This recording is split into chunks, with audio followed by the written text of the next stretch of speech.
Newton's law of cooling. ఓకేనా, Newton's law of cooling అంటే ఏం తెలుసమ్మా? Newton's law of cooling states the rate of loss of heat of a hot body is directly proportional to difference in temperature between the body and its surroundings. ఓకేనా, first of all directly proportional. Directly proportional అంటే ఏం తెలుసమ్మా? ఒక thing increase అయితే other thing కూడా increase అవుతుంది, ఒక thing decrease అయితే అదర్ థింగ్ కూడా డిక్రీజ్ అవుతుంది. దాన్ని ఏమంటారు? డైరెక్ట్లీ ప్రొపోర్షనల్ అంటారు. ఓకేనమ్మా. సో సింప్లీ ఈ పాయింట్ కి అర్థం ఏంటంటే మా న్యూటన్స్ లా ఆఫ్ కూలింగ్, ఒక హాట్ ఆబ్జెక్ట్ ఏమొచ్చి కూల్ డౌన్ అవుతుంది, వేడి తగ్గుతుంది. సో ఇది చాలా ఫాస్ట్ కూల్ అవుతుంది. వేడి వస్తువు చల్లబడటం, టెంపరేచర్ చేంజ్ కనుక ఎక్కువైతే వేడి చాలా ఫాస్ట్ గా పోతుంది. అదే టెంపరేచర్ చేంజ్, ఉష్ణోగ్రత చేంజ్ తక్కువైతే వేడి నెమ్మదిగా పోతుంది. అది Newton's law of cooling.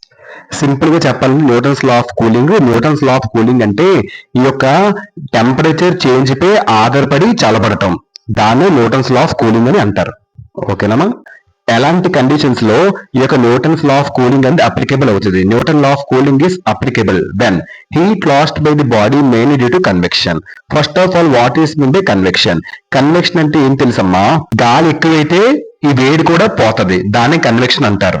Air ఏమొచ్చి గాలిని తీసుకెళ్లిపోద్ది. గాలి కదలడం వల్ల ఈ యొక్క వేడి ఒక చోటు నుంచి మరో చోటుకి వెళ్లేదాన్ని ఏమంటారు? కన్వెక్షన్ అంటారు. So heat lost by mainly due to convection.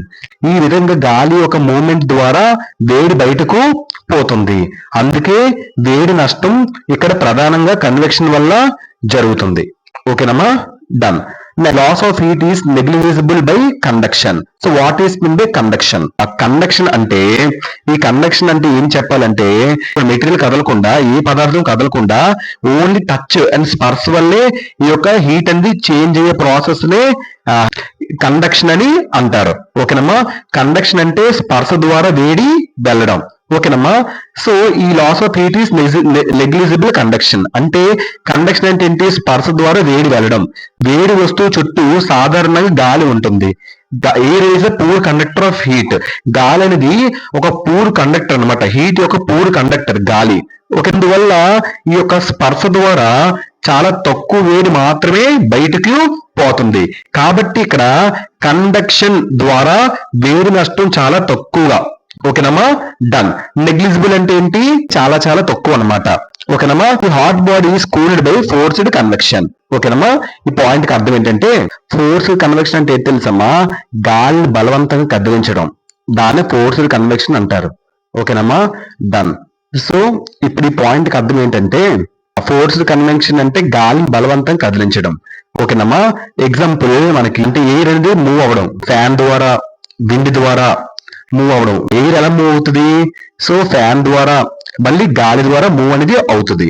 So ఇది ఏం చేస్తుంది? ఈ యొక్క కదిలే గాలి వేడిని కూడా తీసుకెళ్తుంది, అందువల్ల వేడి వస్తువు త్వరగా చల్లబడుతుంది. సో కాబట్టి the hot body is cooled by forced convection. ఓకేనమ్మా. ఎగ్జాంపుల్ ఒక హాట్ టీ, దానిపైన మనం ఫ్యాన్ పెట్టాం, ఆటోమేటిక్ టీ ఏమవుతుంది? కూల్ అయిపోద్ది. ఫ్యాన్ గాలి వల్ల గాలి కదిలే గాలి వేడిని తీసుకెళ్ళిపోయింది. ఓకేనమ్మా. అందువల్ల వేడి వస్తువు త్వరగా చల్లబడుతుంది. అది పాయింట్ అర్థం. Next fourth, temperature of every part of body same. అంటే సింపుల్ ఈ పాయింట్ కి అర్థం అంటే వస్తువు మొత్తం ఒకే టెంపరేచర్ లో ఉంటది. ఏ భాగం కూడా ఎక్కువ వేడిగా లేదా ఏ భాగం కూడా ఎక్కువ చల్లగా ఉండదు, మొత్తం అంతా కూడా సమానంగా ఉంటది. టెంపరేచర్ అంతా కూడా అంటే వస్తువు మొత్తం ఒకే టెంపరేచర్ తో ఉంటది, ఏది వేడిగా ఏది చల్లగా ఉండదు. ఓకేనా. అన్ని భాగాల్లో కూడా టెంపరేచర్ ఒకటే ఉంటది. ఓకేనమ్మా. సో సేమ్ టెంపరేచర్ ఎవ్రీవేర్, దాన్ని యూనిఫామ్ టెంపరేచర్ అంటారు. అది పాయింట్ కి అర్థం.